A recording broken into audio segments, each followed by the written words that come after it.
ready? You smiling?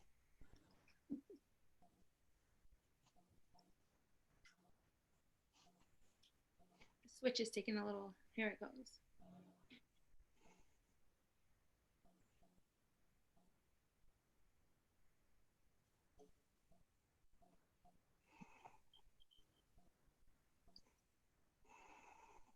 Y'all ready? You smiling?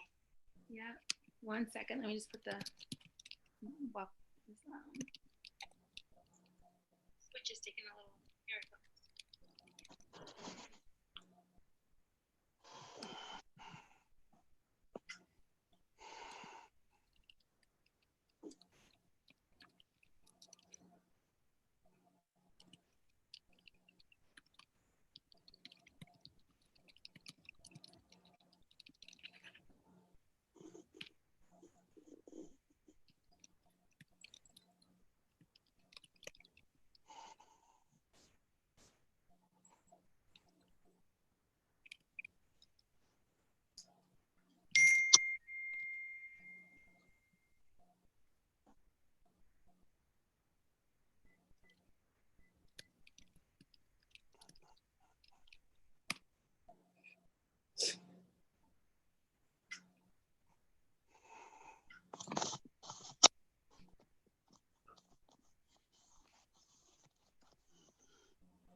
Islam.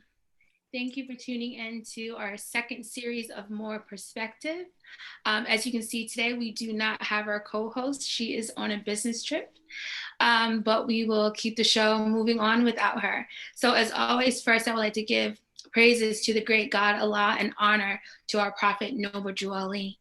And I just want to let you know that today's episode will be about identification. And what that means is that we are asking all of you to take a journey with us of looking within yourself and trying to focus on your inner being and finding the things about yourself that you do like and the things that you don't like. The purpose of this episode is for you to identify yourself and get closer to your inner being. So first, I would like to introduce our guest speakers. And I'll have them introduce you with their name, the name of their temple, and how long they've been a part of the Moor Science Temple of America. And sister, if you don't mind going first, that would be great. Islam, Sister Ingrid Ill, Temple 71, Washington, D.C. I joined the temple in 2011.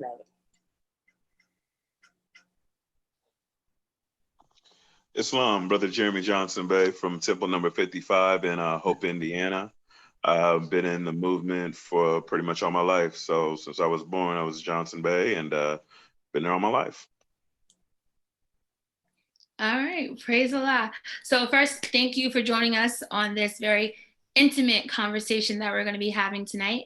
As I stated before to my audience, we are asking you to take a journey with us. So we are hoping that you are taking out a pen and a piece of paper to able to take notes for yourself. Like I stated before, this episode tonight is really on looking within and taking the journey with us on what does that really entail. We did this series too in 4 episodes really. One is identification, which we'll be talking about tonight. The second is examination. You're identifying, you're examining it, and then you're looking at better ways to apply a better condition for yourself, and then you are looking to strive. So for today, we're looking at identification. And so one thing in the Moor Science Temple America that you learn is that everyone has a higher self and a lower self. And those two things breed two different thoughts. So make sure you're writing that down in your notes. You have a higher self and you have a lower self. Now, the higher self breeds, help me out, guys. You know, Justice, mercy, love, and right. Justice, mercy, love, and right. Harmonies of life, justice, mercy, love, and right. Yes. And so as you can see, those are all good attributes, all good things that you produce to the world, things that you produce to your friends, things that you like about yourself. Then you have the lower self. And Brother Jay Johnson Bay, what does that breed? The carnal self, the body desires hatred, slander, lewdness, murder, theft, and everything that harms. And as you can see, those are the things that you probably don't like about yourself. Probably the things that your friends say, I don't like that. Why do you do that? And most of the time we don't really have an answer of why do we do the things that we do that harm other people? And why do we do the things that we do that harms ourselves? And today we want to try to see if we can express through our experiences and through our life experiences to help you identify your higher self and your lower self.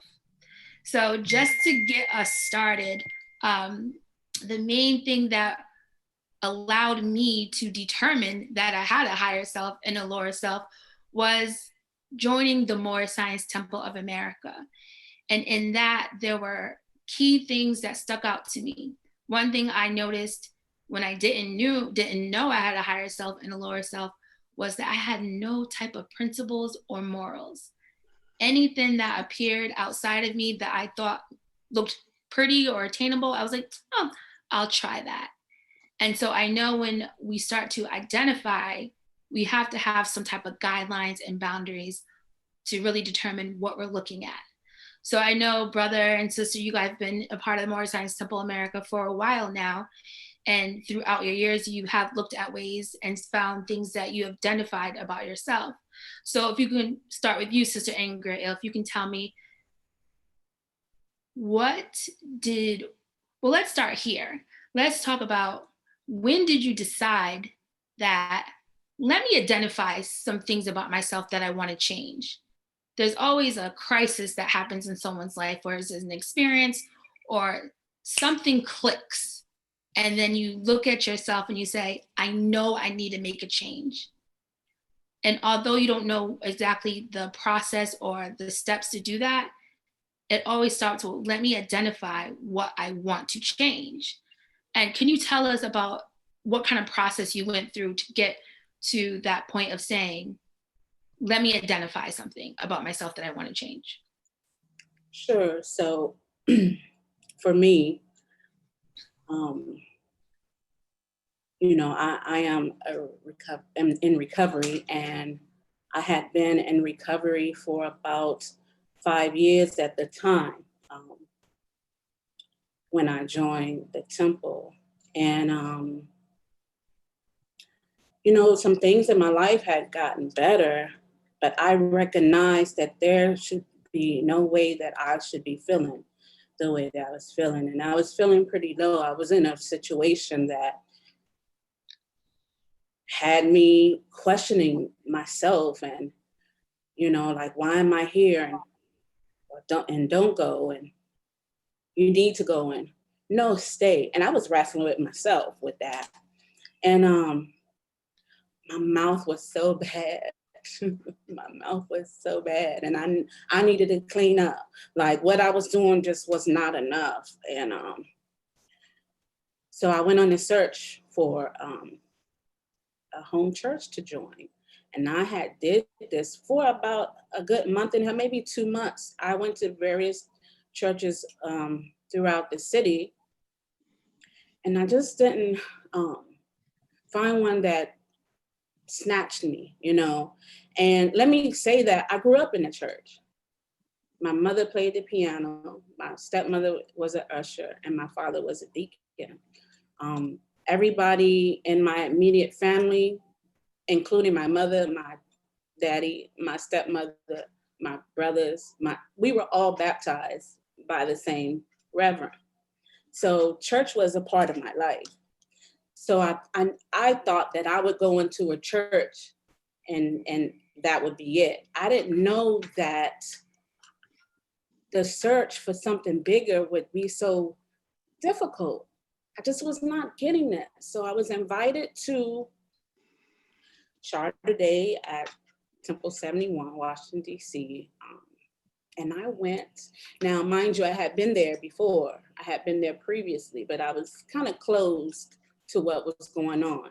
But when someone asked you to join them at their place of worship, you kind of oblige them. So But by this time, I was open for something different. And I had an aha moment, and I was like, oh man, this is it. Like, I live right up the street, and this has been here all this time. So I found myself there every Sunday, because when I went and became open, it was on a Sunday.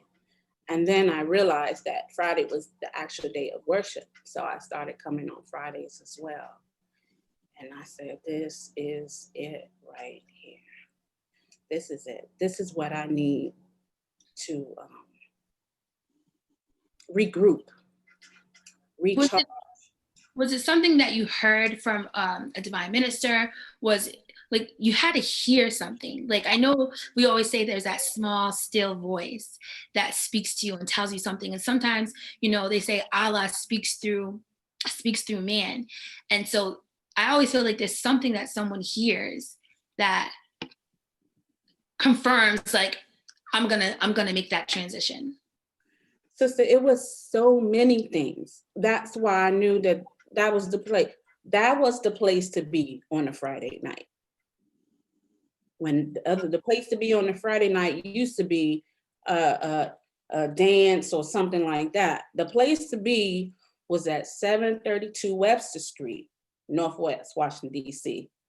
And our moderator, I would hear him say, if you think your conditions can be better, join the Moor Science Temple of America.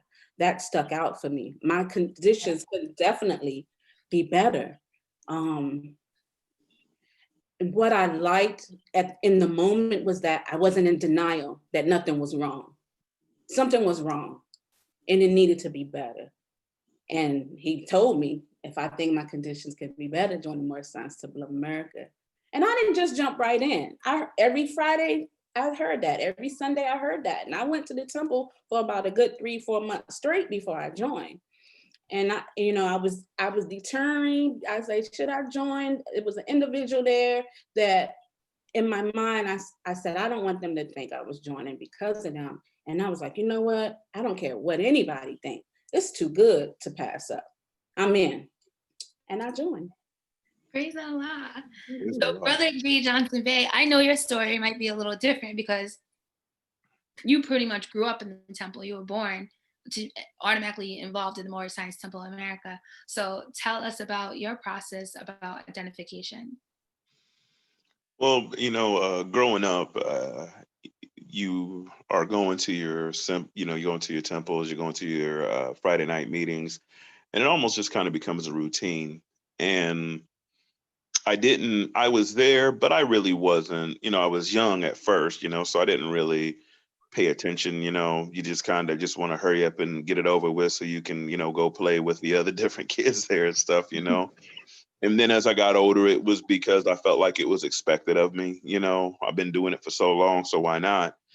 Then, just the outside influences as usual, if you're not careful with who you're hanging out with and who you associate with, you tend to start going off of your path. I know Brother W. Jones Bey, the Grand Governor of Indiana, he always said that his mother would say, affiliation leads to assimilation.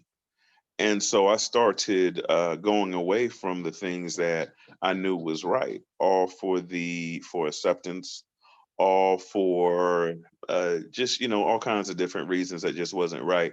And I found myself, working more on my Fridays and, anytime that they needed me to work, I'd go ahead and work because I'd rather go ahead and make some money and go ahead and do some things that, I probably shouldn't have been doing.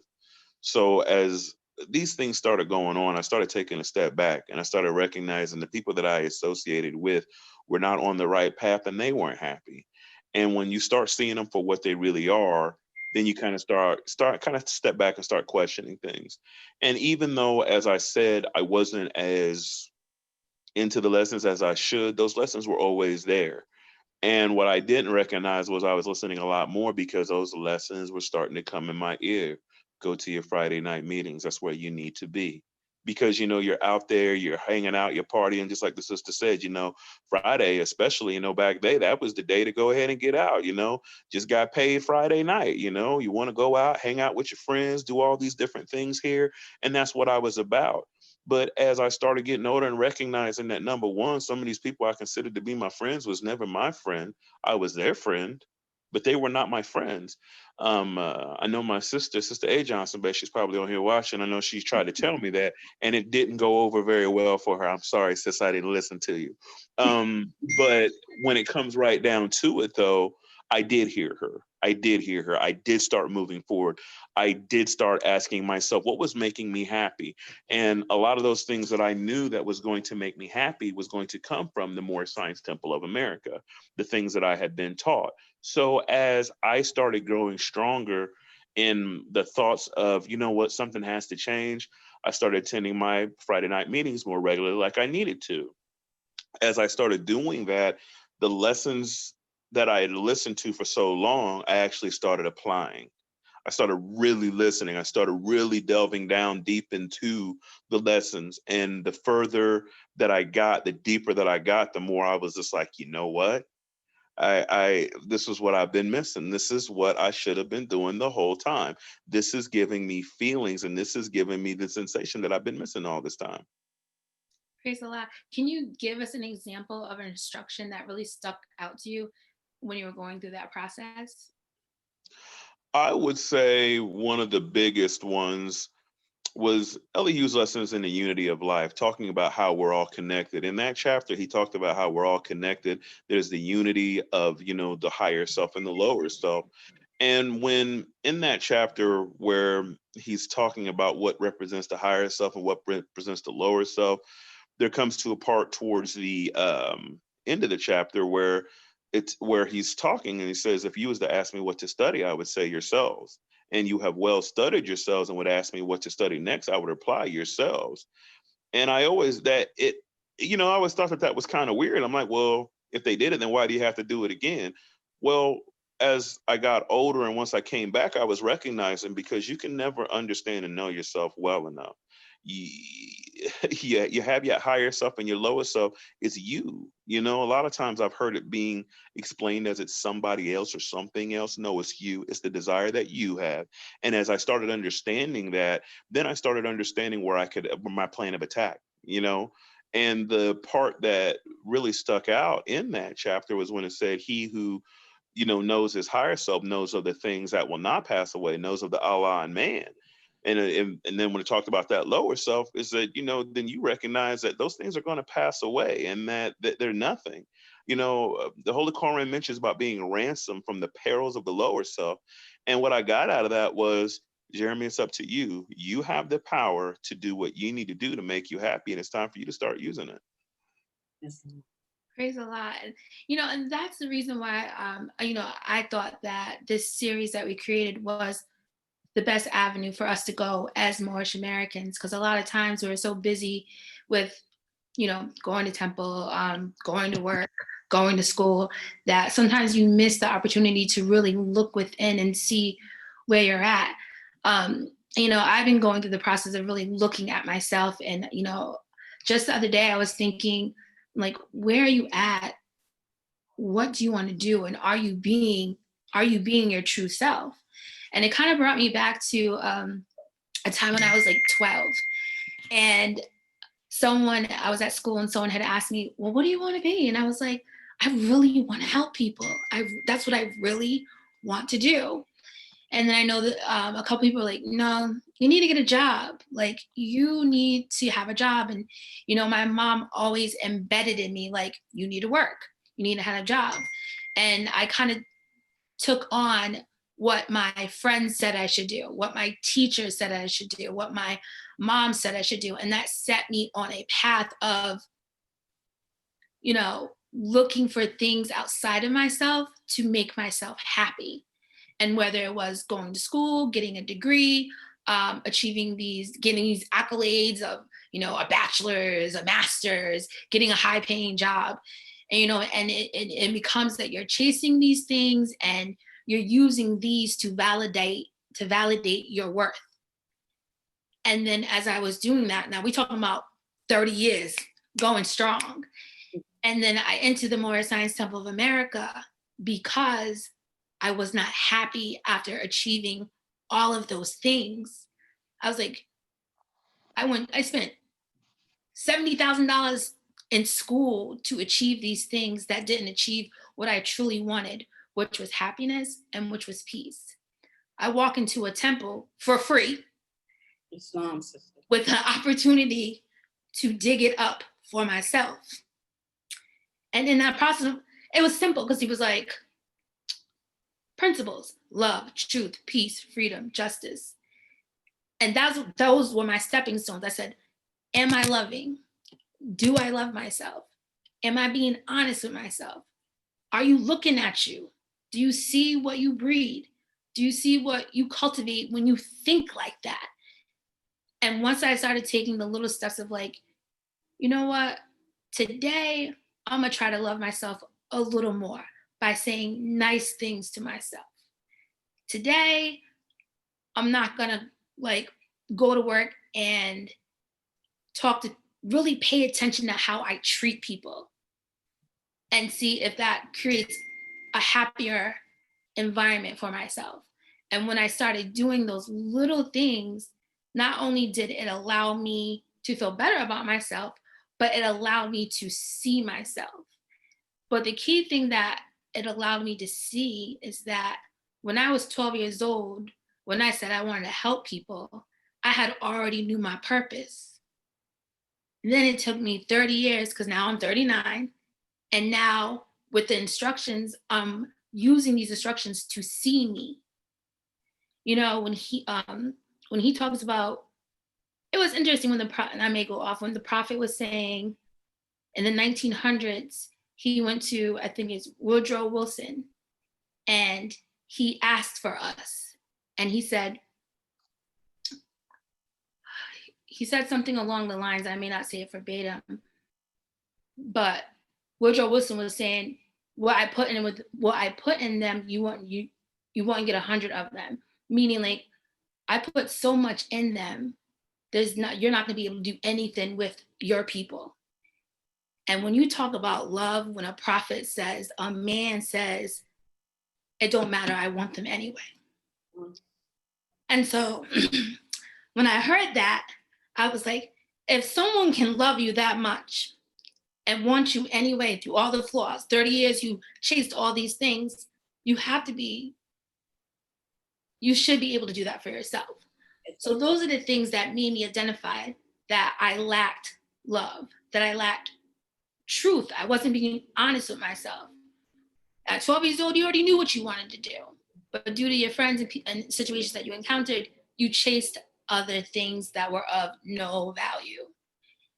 And now he still is willing to give you the opportunity to live your purpose. And so the Moor Science Temple of America, to me, is really like, it gives you a lifeline. It allows you to identify the things in you, to really understand who you truly are. It allows you to know the one from the other, to escape from the worldly things and really see you and really see what you can offer in this world. But the most that it will do is allow you to see God, the God in others and the God in you. And once you see that, it just like the gifts, it says the gifts of Allah, it says Gifts of the understanding. The gifts of the understanding of the gifts of Allah. And he has already given us our gifts. And if we would just look within, like really dig and clean and open up the windows of our heart and clean some of that clutter up and cut some of those things, you will see what your purpose is in this world. And I feel like if we all can do that, then that's where unity starts. That's where building a nation starts. You know what I mean? So it's just putting in that work and loving yourself enough to be honest with yourself, to say, I deserve a better condition. I deserve to live in the real world and not in an illusion. And so, you know, I'm always thankful that you guys come on the show, but I know you guys seeing the same thing, you feel the same way, and your objective is the same. So, I went on a tangent, but I really just say all that just to ask you a question of like, what do you see in yourself as you walk this path of righteousness and follow the prophet? Islam, well, before I joined the temple, I had these various jobs, and my goal at work would be that the customer come in happier than they left out. And I was great at that.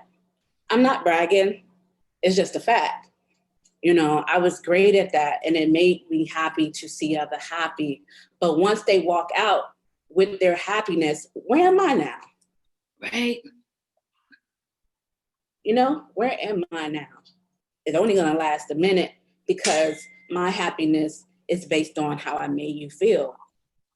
It's not there. It's not just sitting there. So I had to,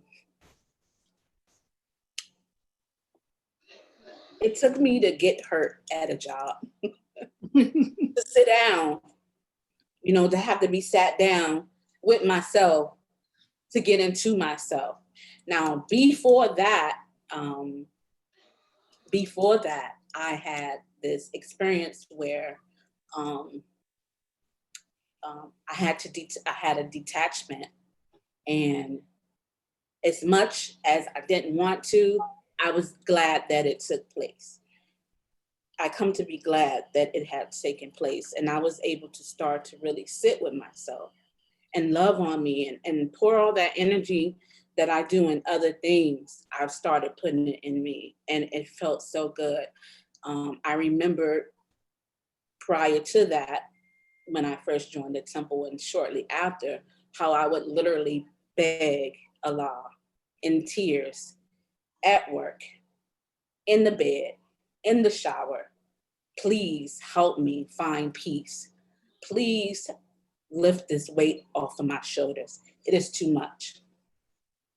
And I knew there were some steps I had to take. I might get emotional. I knew there were some steps I had to take and some things that I had to cut off. I had to start using those tools in my workshop to cut off the useless and ungainly parts of myself.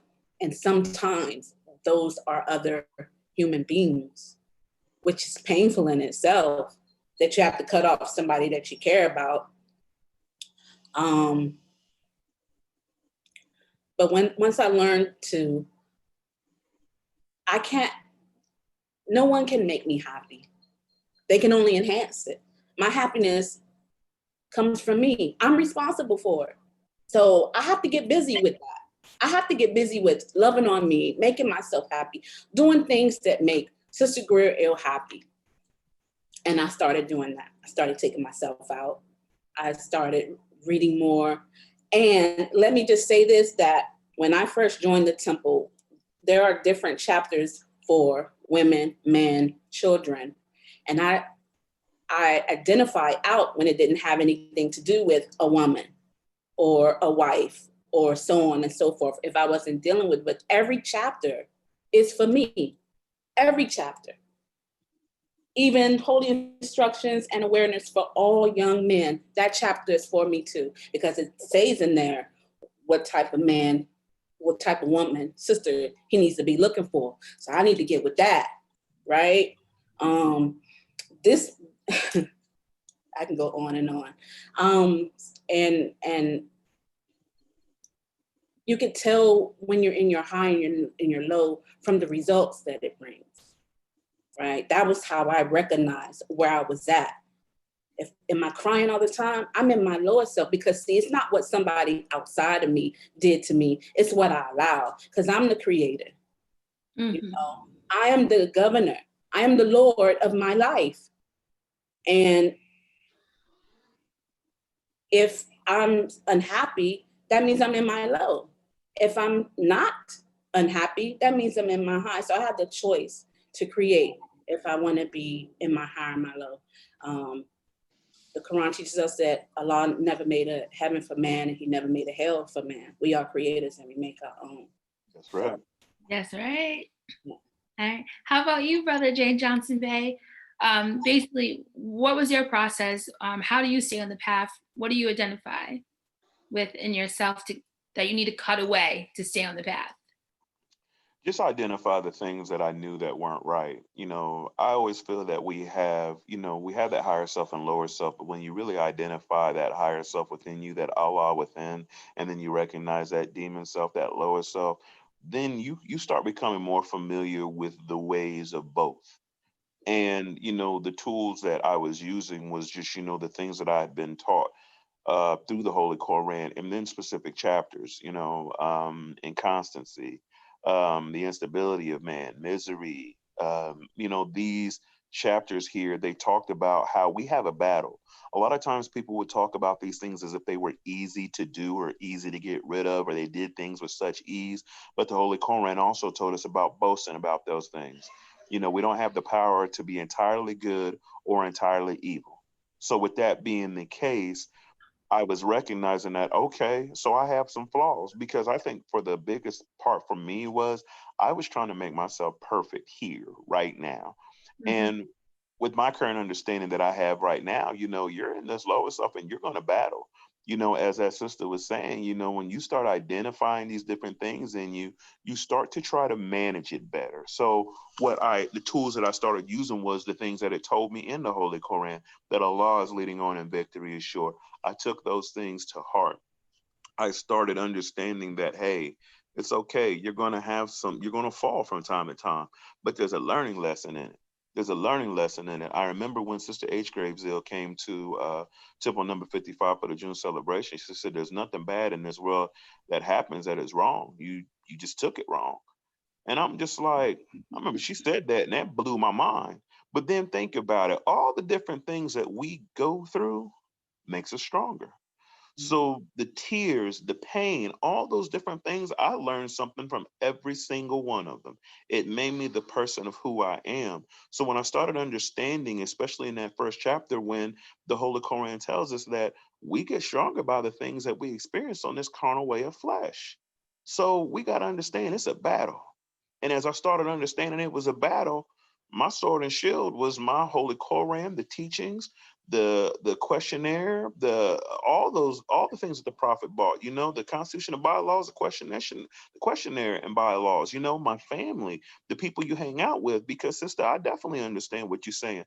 There's some people that are good to you, but they're not good for you. And I definitely understand that. And that is something that is very hard to walk away from. So what I found is you have to surround yourself with things and people that are guiding you to the direction that you want to go in. And when they're not going that direction, you don't even have to be evil to them. You just have to recognize it and say, well, I'm going to have to back away from this for a while because this is not for me.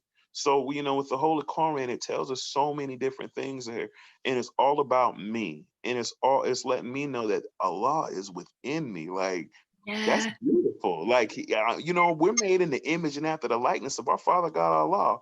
Like, people don't really recognize that, So when I'm looking at myself, I'm looking at that higher self and I'm smiling, and I can feel that spirit of Allah in me. And I am trying to stay with that. But I also recognize that I have a battle here. I have a battle here. I have to be the strength of Allah. So when those things come on, bring it on. I'm built for it. I can do this. And we have to have that belief. We have to have that faith. That's what Islamism is about, especially when the first half where we're really talking about the stories of Jesus. It was just beautiful, in human equality. He talked about that. He was sitting with extortioners, thieves, and courtesans. And those people that were in higher positions and have those positions didn't like it. And Jesus let them know that, hey, just because they're these things don't mean that they haven't worked on themselves and haven't solved harder than you have solved. So for me, I always felt like the outcast and the black sheep, if you will. So it was great when I heard Jesus say, brother, you are just battling some different things. And just because you're struggling doesn't mean that you're bad, doesn't mean that you're horrible. Like the sister spoke about earlier, the sin lies in the wish and the desire. Well, my desire is to do good. So I just now have to make sure that I do what I need to do and make sure that I manage myself, manage the people that I'm around, and sometimes just stop and think and say, hey, why are you getting upset? And is it really worth it? Praise Allah. So we got questions rolling in, y'all. So I'm gonna get us some questions from the chat. So the first one, and this is for the both of you, is as you are looking within, how do you truly forgive yourself? Forgiving yourself for the negative things you may have done in your past, or the things that you accepted from other people. So now we're talking about forgiveness, self-forgiveness. And I think for me, it all rolled back to, Shannon, you can create a better condition for yourself. You're better than what you're saying, what you're being. And then I think another thing that really helped me was, you're not even being yourself. So why are you even worried about what you did in the past? Like, that wasn't even you. Like, you were living a whole illusion of something that you weren't, that just wasn't you. And now you've had an opportunity. Like, Allah has blessed you with allowing you to be a part of the Moor Science Temple of America, to, a lot of people say like redefine your life, but basically I look at it as to be yourself. And so when I think about it that way, I was like, yes, I must forgive myself for the things that I have, but I look at it like, now you're a creator and you can create whatever you want for yourself. You know this now. And now you know that everything you did in the past was based off of an illusion. And now you're entering into a world of reality. And you're recognizing God. I think in the past I knew of God, and I knew of, like, religion, but now I'm living it. And I think that for me, that's the difference, that it's easier for me to be like, I forgive myself. I think that before I felt a lot of shame for the things that I did in my past, but then I started realizing, well, you wasn't even being yourself anyway, so why are you even worried about it? So what do you guys think about it? Is I've been able to forgive myself for things just like you, simply for not knowing. Allah has forgiven me for so many things that I knew that were not pleasing to him. And I feel that I hope, let me say, I hope he has forgiven me. And I'm just assuming by the design of life that I'm living now, that he has definitely shown me favor. He has definitely blessed me. So, why not forgive myself? See, because just like to forgive others too, I like to be able to sleep at night. I want to look for the best in others while I give them the best that's in me. And yes, sometimes it is difficult to forgive someone who has harmed you. But I have to think about all the stuff that I've done when I was in my low. And I hope somebody have mercy enough to forgive me. I definitely hope Allah has mercy enough to forgive me. Doesn't mean that once I forgive, see how I forgive myself is when I forgive myself, I make sure not to do that thing again, right? I have to make amends to myself. Sometimes when you make amends that have to do with others, you can't go to them and make amends because it might create a condition that you or them are not ready for. Sometimes you have to make amends to others by just not repeating the same behavior. And that goes for self too, Yeah, I also think that we really need to make sure that we understanding the meaning of forgiveness. Like, I think a lot of people say that, oh, I forgave so-and-so, so now we're friends again. Or I forgave so-and-so, or now we're back in the relationship. And that's not the definition of forgiveness. I think forgiveness is just understanding the situation and making a better decision. Now, whether that's, basically not doing that act again or not being involved in that type of relationship, as a form of forgiveness, because it allows yourself to amend your ways and, amend your ways. Your acts, amend your ways. Yeah. And Absolutely. Just because I forgive someone does not mean I should allow them back in my life. That's not what forgiveness is. Um, it's something that frees you from shackles.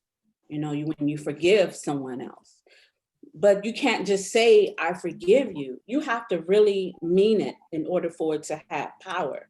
If you say, I forgive you, but you still thinking about what they did and how they did and why they, and then bringing it up, you didn't really forgive them. Now, you may never forget what happened, what took place. You keep it in your memory bank. But if you're going to move forward in life, forgiveness is key. There um, I was violated and have forgiven people for a lot of things, but for some, I struggle with this one.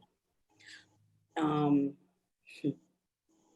I have this fantasy that's not of a high thought, right? Um, that has to do with my violator, I would say. But there was that time, and still a time on and off, where I entertained the thought of forgiveness. I'm still working with it. I'm still struggling with it. But the fact that I even entertain the thought of forgiveness for such a heinous act, that's big for me. And I just have this, thank Allah for putting that in my heart, because I was ready to go away from here feeling the same way forever about that situation. It's just not like that anymore. Yeah. So I just want to move on to our next questions because they keep on coming in. One is, in studying of yourself, do you believe honesty is very important, and how do you apply it to yourself? And I will give that question to you, Brother Jay Johnson Bay. Absolutely, you got to be honest with yourself. If you're lying with yourself, you can't fix it, period. That's going to be the tough part, is when you're actually being honest with yourself. But you got to understand the reward from being honest with yourself once you deal with your vanity, because the Holy Quran spoke about vanity being beyond them all. It's amazing how your mind will hide things from you when you don't know yourself. And I'm getting to know myself pretty well, and there's still things that are hidden that I'm still trying to dig in there to get, because my vanity hides them from me. But if you're not being honest with yourself, that truly is the most ignorant thing that you can do. Lie to everybody else, but don't lie to yourself. I mean, and I don't mean that literally, but that's the worst thing that you can do. Because if you're not being honest with yourself, you can't fix those problems. How can you fix something if you don't know it's there? So if you're not being honest yourself to recognize, hey, I could have done this better, or hey, I probably did that wrong, or I had malicious intent, then you're going to fall into the same trap of doing it again. And the worst part about it is you're only going to make yourself even more miserable. So yes, you have to be honest with yourself. And it was tough coming through that honesty to recognize my flaws. Was very difficult. Vanity is beyond them all, and I'm a very confident and an arrogant person. I think I'm the best thing since sliced bread. So then once I have to figure out that, you know what, no, you do have your flaws as well there, it's humbling. And when you humble yourself, then you can allow the truth to come in. And once that truth comes in, you recognize those things that you've been doing, and you start making that speedy reparation to the utmost of your power to get better. So honesty with yourself is key, because that's where it starts off. Because once you're honest with yourself and you've accepted it with yourself, other people's opinions and other things don't matter nearly as much. People are going to think negatively of you, think positively of you. There's going to be all kinds of different reasons they feel the way they feel, and you can't control that, but you can control what's inside. So when you're honest with yourself, and you can honestly say, they said all these things about me, they accused all those things, they accused me of all these things. Well, if you know in your heart and you were honest with yourself, and that's not what you did, you'll be able to go ahead and move on with it. You'll be like, well, I'm sorry that you felt that way. And then you'll just try to work on maybe doing it a better way. Maybe there wasn't a better way. But I do not and I will not get caught up on those different things when I know that I'm channeling into my higher self. And you know it when you are. I kind of have a rule of thumb to me. If I have to question whether it's right or wrong, it's probably wrong, because when it's right, you really know it. And you really, I know, I'll put it this way, especially with these lessons, you know when you're doing right. So if you're doing right and you're being honest with yourself, everything else, it just becomes so much easier and it comes so much better for you. And it's just like the forgiveness that I just want to say, forgiveness is not for the other person, it's for you. Because when you forgive that person, guess what? You don't have that animosity and that negativeness when you see them. So it all goes down to being honest. So if you forgive somebody and you forgive yourself, then you're going to be happy, because like I said, I know that if I'm angry at somebody, guess what? Every single time they come around, and then your heart, you start feeling it in your chest. You don't feel good. You start feeling all these different things. We know those leads to hypertension and everything else. So you have to be honest with yourself and what you're feeling.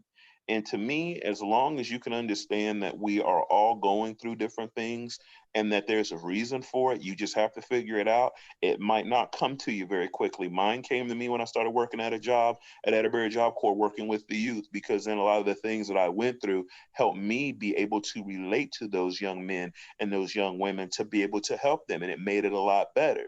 So when it comes right down to it, yes, be honest with yourself, because when you're honest with yourself, everything just opens up and you will feel a lot better about what's going on, because you're going to be honest with yourself and say, I don't need to do this. And you're going to be able to walk away from Yeah, and that's the key to identifying, the whole purpose of this episode is being able to identify these things about yourself that produce certain things in your environment that you do like and you don't like. And if you're not honest with yourself, then how can you create a better condition for yourself? It's just not going to happen. You're going to basically end up repeating the same thing over and over again. And I can say for myself, it can be hard to be honest with yourself. It's, extremely hard to even want to look at yourself. I know there's been times that I saw things in me that I'd be like, I'm not touching that. I'm gonna leave that alone. Like the chapter on misery is probably one of the hardest chapters for me to read. And it's because when you read it, you see so many things about you. It's when I understood that misery is in you and like you have to work to be good, meaning that you were born to be in a constant, you were born to be in misery, and when you learn that you are the producer of your own misery, I that was pretty painful for me to be like, okay, you created all these things that you say you don't like, you created all this depression that you say that you're going through, and this anxiety that you're going through, and this stress that you're going through, you created that. And and then you have to really look at yourself and say, why am I hurting me? Mhm. And really dig into like, why are you hurting you? But that really always goes back to identification. Because if you're not identifying what you see in yourself and what you're producing, how can you see and truly understand that it's you and that it's not someone else? It's not your mate, it's not your friends, it's not your job, it's you. And until you do that identification, you're not going to know. So one question we have from the audience is saying he's asking, how hard was it for you to study yourself and why?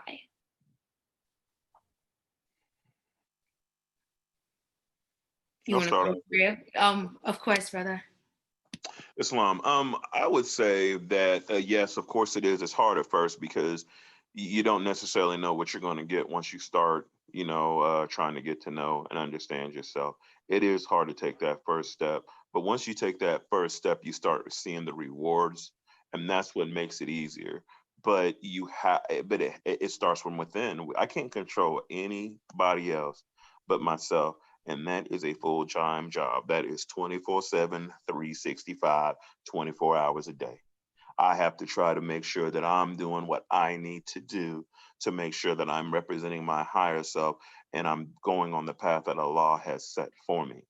So when it came right down to it, when I started coming back and I really started applying myself, it was tough because I was recognizing a lot of my different flaws. But as I started overcoming those different things there, started being able to come up with a plan of attack to stop those different things, I started feeling better. And so then you start wanting to say, well, let's delve down deeper and see how much better I can feel. And the further I delved down, the deeper I got, the more things that I started cleaning up about myself and started recognizing in myself, started allowing me to come up with a plan of attack to try to limit those things, if not completely eliminate them.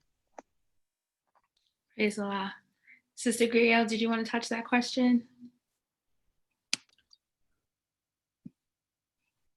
No. I got you. So the next question we have is, when you are trying to look within, what advice would you give someone, and why do you think Islam is the answer? Looking within.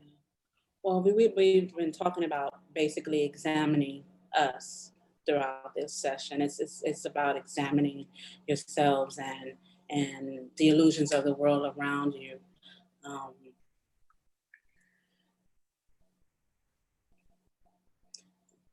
Be true to yourself. Like and the brother just said it, once you take the step into change, see, we always are afraid of what is do better. Well, doing better is change. Change, doing better. Positive change, yeah. And try it. Just give it a try. None of these other things have worked thus far. Just try something different. If I can give an example of trying something different, I've always pretty much had a relationship of some sort, of a romantic kind. And I have been sitting still physically in a very long time. And I knew that in order to get something better than what I had been getting before, because see, sometimes we think that because people can't see us, but Allah pierces the secrets of every heart. You know, He knows what I do in the dark. It don't even have to come out in the light. He is the light. It's already out, you know? So if you want something better for your life, you gotta do something different. And that different turned out to be something better. And I love it. Islam, well, let me just say, I got it through Islam because that's where I got all of this through Islam. I didn't get it in a Baptist church, or I didn't get it in any other organization that I'm affiliated with. I got it from the Moor Temple of America, which is the religion of Islam. All of these things that I have come to trust and know and practice and seen the results of what comes from here is Islam. Praise Allah. How about you, Brother Jay Johnson Bay? Can you say that again for me again there, sister? That sister got me. I really enjoyed what that sister was saying. She's right. The question was, in trying to look within yourself, what advice would you give to someone, and why is Islam the answer? Is don't be so hard on yourself. You can't be hard on yourself. Look, anything that you've went through, there was a learning lesson to it. Where we get stumbled as is that some pills are harder to swallow than others.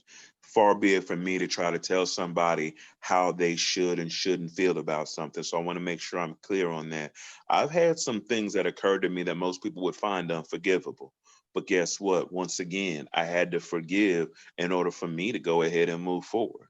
So to me, that's just the thing about it. When you're looking inside yourself, you gotta just know that the things that you've done in the past, you can't change those, but you got now.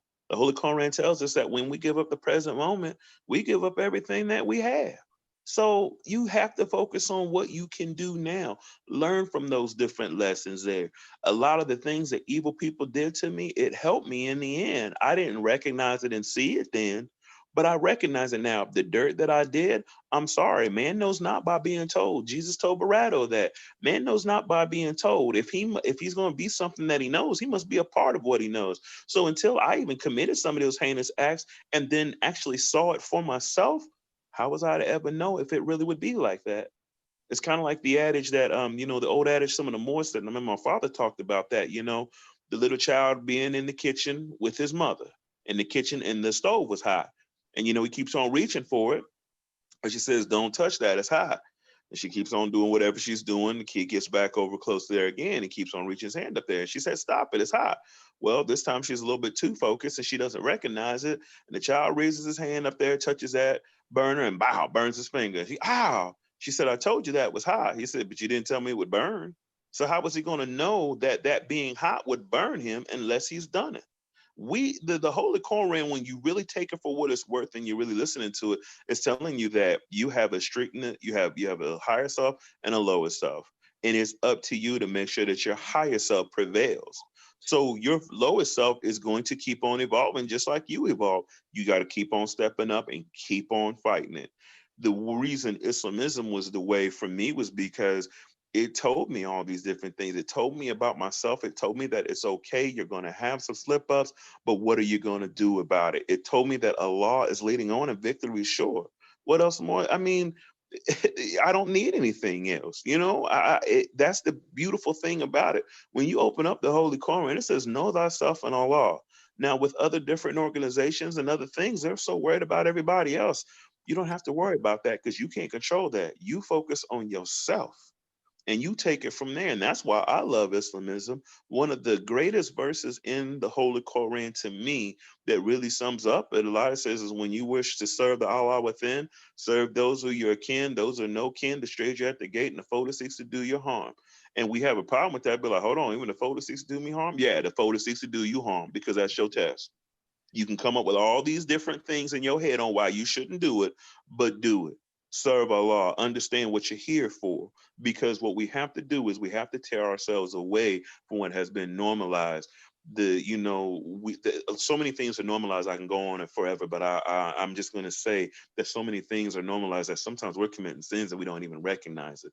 That's why I love Islamism, is because it's giving us back what was ours.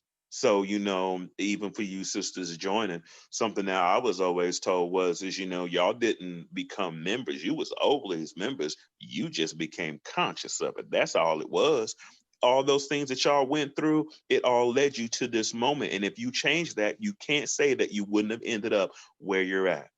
So when I started recognizing those different things there, I was just like, man, this is great. This is great. That journey is scary. It is, because change is scary, but the reward you get from it is, I can't, it's beyond words that I can tell. It's great.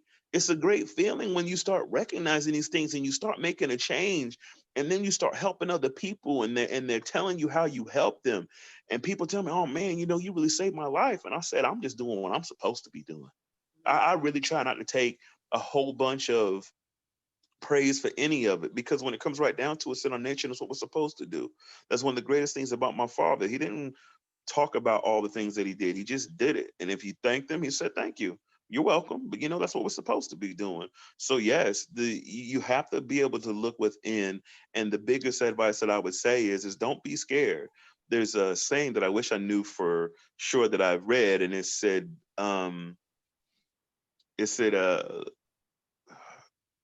look, oh my goodness, I'm drawing a blank, but I really liked it because the gist of what it was saying was, it was just like, always be yourself no matter how great or crazy that really is. And what it is when you're being yourself, then you can find what you need to do, so you can find out what you need to do to go ahead and correct those different things. And Islamism is a pamphlet. A pamphlet is instruction. So this is instructions to make you happy. So that's what I love about Islamism, is it truly is the instructions to be able to make you have a happy life. Yeah. And for me, I traveled, for school and stuff like that, and I would always go to. I probably tried like every church I could possibly think of, and I went to a lot of churches, and I would love when they would sing, but I never really got. It was like there was a void, like you have something tugging on your heart, but they haven't like opened it up yet, or you couldn't find the instructions to open it up. And I was like, I just don't know what it is. I love going to these churches and conjugating and hearing people sing, but I just wasn't finding me or finding information to see what was I missing, what was that void. And then I know I would always read these self-help books that I would get from the store, and they would say, if you do this, then this would happen. If you live your life this way, this would happen. And I would read these books again and again and try to implement some of the things, even like the Steve Harvey books. I would read some of those and I'd be like, okay, maybe I could try these things, and still would not feel any type of, happiness or completeness. And so I know when I entered the Moor Science Temple of America, when I went to Temple and I started reading some of the instructions, and then I remember a divine minister saying, like, they're talking about you in that book. Like, you're the toiler that's sad, that's toiling and think that's all they can do. Like, that's you. But then it says you are a creator. So in the Moorish Science Temple of American Islamism, it gives you the opportunity to see you, to really look at you. And when you're looking at you, it shows you that God is in you and that you have all the attributes that he has, but you just haven't tapped into them yet. And he just says, if you open the windows of your heart, all these, a flood will come and all these things will come. And it also says, seek the kingdom of heaven. Look for him. Look for him. He already sees you. You got to find him. That's right. And, I've never got that from any other religion, any other book, anything all like that. And just knowing that whole entire time, all those answers were in me. And then Allah gave us a prophet, Noble Drew Ali, to say, here's a pamphlet. That's all. So I think that's wonderful. So we're running out of time. I have one more question that I definitely want to get to. And it's our last question for the evening. And it says, once you acknowledge the broken blades or crooked places of the way what you do, what do you specifically do to improve and repair yourself? Well, first I have to identify that it's broken or crooked, I have to identify that there's a problem. If I'm not identifying that there's a problem, then I'm still doing what's there. Yeah. And again, from the results of your activity, your behavior, your life, so on and so forth, whatever the results of that will tell you what you're breeding. You're in your high or in your low. When you identify that there is a problem, then you now say, okay, it's a problem. I need to work on this. If you're questioning yourself, is this a problem? No, I'm all right. No. When you identify that there's a problem, you start to work on it. You ask yourself, okay, what do I need to do? There is a chapter for everything. I'm just going to show this pamphlet. This is a very, very, very big book. I'm going to call it a book. This is a big book. It looks small, but it's real big. It has everything to get you through everything in life. Everything. For me, I had to trust that what I needed help with, I would find it in there. And I would go in there. And I didn't know what chapter to go to in the beginning. And sometimes I still don't. But if I just read and study like I'm supposed to, it'll come to me. And I'll think, oh, yeah, I remember when I went through that. So, okay, that's how I'll handle that if I experience this again. Or now that I've read this, I know how to avoid these certain things. I don't have to experience this again. So that's my spill on that. All right, so I'm gonna close this out, and one thing I can say in the answer to that question is tune in, because our next episode is about examination. So one thing I learned is once you find out all these things about yourself that you want to cut away, you really want to examine what are the root of them. So you want to make sure that you get to the root. So you can make sure that what you cut away will extract the whole problem, I guess you could say. Yeah. And so as we always do, we do closing remarks. So Brother Jay Johnson Bay, I will start with you. What would you like to leave our guests with referring to identification of self? Understand that when you identify something wrong, that that's your beginning to solving the problem. So when you start feeling that hesitancy, when you start, not wanting to see it because you're recognizing that you have some things in you that need to change, recognize that that will never go away unless you acknowledge it, and then you start making a plan towards it. You're beautiful. Allah is within you. I don't care how horrible you think you are, you're not that horrible. The reason I can say that was because I for the longest time did not love myself. The Holy Quran talks about, learning to love instead of the hate. That starts with self. You have to identify in yourself your hatred for your own self and your hatred that you do to yourself. And once you start loving yourself, then you're not going to do those different things there. So recognize that you are made in the image and after the likeness of your Father God Allah. He is the Lord of this plane of manifest. Allah made us that. So when you're identifying those things, make sure you know the whole identification that Allah is within you and that Allah is leading on in victory sure. So always just keep loving your heart. And when you're not sure what to do, say your prayers. See, for me, saying Allah is leading on in victory sure helps me out. But just make sure that you're identifying within yourself that Allah, because when you start identifying Allah within yourself, that light will just keep on growing, and you'll feel better. And the next thing you know, you'll be in a great position. Because once you start identifying those things, you'll start fixing them. And once you start fixing them, you'll be like where I'm at right now. I love myself. I recognize I have my strengths and weaknesses, but I'm loving myself because I've identified that Allah within me, and Allah is love. Praise Allah. Sister Gradia? Can you Yes, as we close out, if you could just leave us with some closing remarks of inspiration on identification of self. What would you say to someone if they're looking to identify some things in themselves to inspire them to do it? Well, honesty is the beginning. When you're honest with yourself of where you are in life and where you're trying to go in life.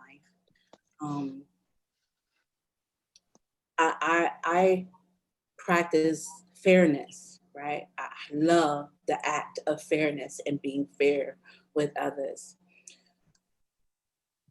Everything that you have done that led or that had a negative impact or effect, just reverse it. Just reverse that and check out the outcome and see if that works. See if what you have been doing, if what you have been doing all this time has not been working, try to do it a different way and see what takes place in your life and go from there. The beginning is admitting that, like I said, that there is an issue and then fix the issue. Is closing remarks I would like to say is probably something that I've been going through, and that is always asking somebody what they think. Well, what do you think I should do? Or what do you think about me? Or did you think that was good? Or how was that? And I think I'm learning not to do that. And I think a number of things happen when you do that. Sometimes people are giving you the perception of who they think you are. And you can get lost in that and not really focusing on your true self. That's right. Only you and Allah really know your true intentions and who and what your true purpose is. All my life I have said, well, what do you think I should do about that? Well, what do you think I should do about that? Or, or someone would say, I think you did that because, you're like this or you're like that. And I used to internalize that and be like, well, maybe I am like that. And then, as I'm growing, I'm like, you know who you are. You know that's not why you do those things. You know that's not how you are. So, piece of advice I would say, don't ask nobody. Look within yourself, identify these things yourself, use the instructions to guide you. One thing I wish I said before when I talked about self-help books, this is, to me, it's a religious pamphlet, but that Holy Quran is for anybody. It's for anyone that desires a better condition, whether you're a part of the Moor Science Temple American Incorporated or whether you're not, whether you want to study Islam or whether you don't. But if you're looking to change your condition and you're trying to figure out who you are and what's inside of you, that book, that holy book, that divine book will give you those answers. Praise Allah. So with that, I just want to say thank you for tuning in. Thank you for participating in our first episode of this series.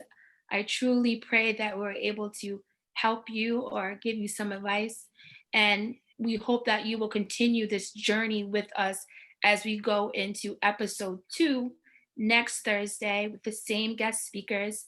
And we will be talking about self-examination, which basically means you identified, hope you guys took notes, identified some of the things in yourself, and you're looking at what they breed.